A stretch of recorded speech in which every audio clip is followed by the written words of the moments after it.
अस्सलाम वालेकुम। Last time हमने डिस्कवरी ऑफ इलेक्ट्रॉन को डिस्कस किया था। हमने कहा था कि इलेक्ट्रॉन के ऊपर नेगेटिव चार्ज होता है। अब प्रोटॉन की डिस्कवरी के पीछे ये साहब हैं जिनका नाम है योगन गोल्डस्टाइन। सिंपल ई गोल्डस्टाइन के नाम से जाना जाता है इनको। प्रोटॉन की डिस्कवरी के पीछे कॉन्सेप्ट ये था कि एटम न्यूट्रल है, और आज भी यही कंसेप्ट है कि एटम न्यूट्रल होता है। तो एटम के अंदर सिर्फ इलेक्ट्रॉन का होना काफ़ी नहीं है। अगर एटम के अंदर सिर्फ इलेक्ट्रॉन ही होता तो एटम के ऊपर नेगेटिव चार्ज होना चाहिए था, जबकि एटम तो न्यूट्रल है। एटम को न्यूट्रल होने के लिए ज़रूरी है कि नेगेटिव के साथ साथ पॉजिटिव चार्ज भी मौजूद हो। अगर एटम के अंदर एक नेगेटिव चार्ज है तो उसको बैलेंस करने के लिए, न्यूट्रल करने के लिए एक पॉजिटिव चार्ज भी होगा। अगर एटम के अंदर दो नेगेटिव चार्जेस हैं तो उनको बैलेंस करने के लिए दो पॉजिटिव चार्जेस भी होंगे। तो मतलब कि जितने नेगेटिव चार्जेस होते हैं एटम के अंदर, एटम को न्यूट्रल होने के लिए ज़रूरी है कि उतने ही पॉजिटिव चार्जेस भी उसके अंदर मौजूद हों। इसी कॉन्सेप्ट को यूज़ करते हुए ई गोल्डस्टाइन ने 1886 के अंदर प्रोटॉन को डिस्कवर किया था। The presence of positively charged particle in an atom had been first observed by Eugen Goldstein in 1886। 1886 के अंदर ई गोल्डस्टाइन ने एटम के अंदर पॉजिटिवली चार्ज्ड पार्टिकल की मौजूदगी को ऑब्जर्व किया था। It was based on the concept, इसके पीछे कॉन्सेप्ट क्या था, that atoms are electrically neutral, atom को इलेक्ट्रिकली न्यूट्रल होना चाहिए, having same number of positive and negative charges, के उसके अंदर जितने पॉजिटिव चार्जेस हैं उतने ही नेगेटिव चार्जेस मौजूद हों। तो अब आ जाते हैं उस एक्सपेरिमेंट की तरफ जो गोल्डस्टाइन ने परफॉर्म किया था। इस अपरेटस में वही ग्लास डिस्चार्ज ट्यूब है जो डिस्कवरी ऑफ इलेक्ट्रॉन के अंदर यूज़ हुई थी, जिसमें एक एनोड लगा हुआ है। एनोड को बैटरी के पॉजिटिव टर्मिनल के साथ जोड़ दिया है, और एक परफोरेटेड कैथोड है। परफोरेटेड का मतलब है कि इसके अंदर सुराख किए हुए हैं, और इस कैथोड को बैटरी के नेगेटिव टर्मिनल के साथ जोड़ दिया है। जैसे ही हाई वोल्टेज अप्लाई किया जाता है, एनोड से एक नई किस्म की रेज़ निकलती हैं जो कि कैथोड की तरफ ट्रैवल कर रही होती हैं। क्योंकि कैथोड हमारा परफोरेटेड है, सुराख हुए हुए हैं, वो रेज़ इन सुराखों से निकल के कैथोड की पिछली साइड पे आ जाती हैं, और ये जाके सीधा टकराती हैं ग्लास डिस्चार्ज ट्यूब के साथ। तो जहाँ पे जाके ये टकराती हैं वहाँ पे एक रेड कलर का ग्लो पैदा हो जाता है। ये रेज़ क्योंकि एनोड से चली हैं और कैथोड की तरफ जा रही हैं, इसलिए इन रेज़ को नाम दिया गया एनोड रेज़ या फिर canal rays. He performed a series of experiments with a gas discharge tube having a perforated cathode. A new type of rays were produced. एक नई किस्म की रेस पैदा हुई थी फ्रॉम द एनोड, एनोड से विच मूव्ड टूवर्ड्स द कैथोड, जो कि कैथोड की तरफ गई थी। He called these new rays as canal rays और एनोड रेस। उसने इन रेस को कैनाल रेस या एनोड रेस का नाम दिया था। नेक्स्ट है properties of canal rays. Canal rays की खसूसियात। कैनाल रेस की प्रॉपर्टीज़ फिक्स नहीं थी, ये वेरी कर रही थी। जैसे ही ग्लास डिस्चार्ज ट्यूब के अंदर गैस चेंज करते थे तो कैनाल रेस की प्रॉपर्टीज़ चेंज हो जाती थी। मतलब कि कैनाल रेस की प्रॉपर्टीज़ वेरी करती हैं जैसे जैसे आप डिस्चार्ज ट्यूब के अंदर गैस को चेंज करते हैं। कैनाल रेस की प्रॉपर्टीज़ नेचर ऑफ गैस के ऊपर डिपेंड करती हैं।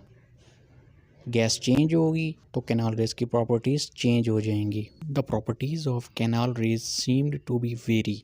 कैनाल रेस की प्रॉपर्टीज़ वेरी कर रही होती हैं, चेंज हो रही होती हैं depending on the nature of gas. जैसे जैसे आप गैस की नेचर को चेंज करेंगे, हाइड्रोजन गैस से जो कैनाल रेस पैदा होंगी उनकी प्रॉपर्टीज़ कुछ और होंगी, हीलियम गैस से जो कैनाल रेस पैदा होंगी उनकी प्रॉपर्टीज़ कुछ होंगी। तो जैसे जैसे आप गैस चेंज करते जाएंगे वैसे वैसे कैनाल रेस की प्रॉपर्टीज़ भी चेंज होती जाएंगी depending on the nature of gas used in the discharge tube.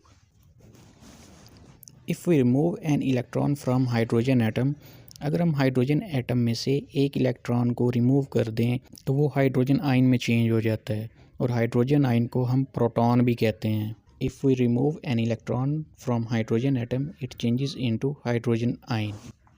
Hydrogen ion is also called proton. अच्छा, आप देखें कि गिलास डिस्चार्ज ट्यूब के अंदर गैस भरी हुई होती है।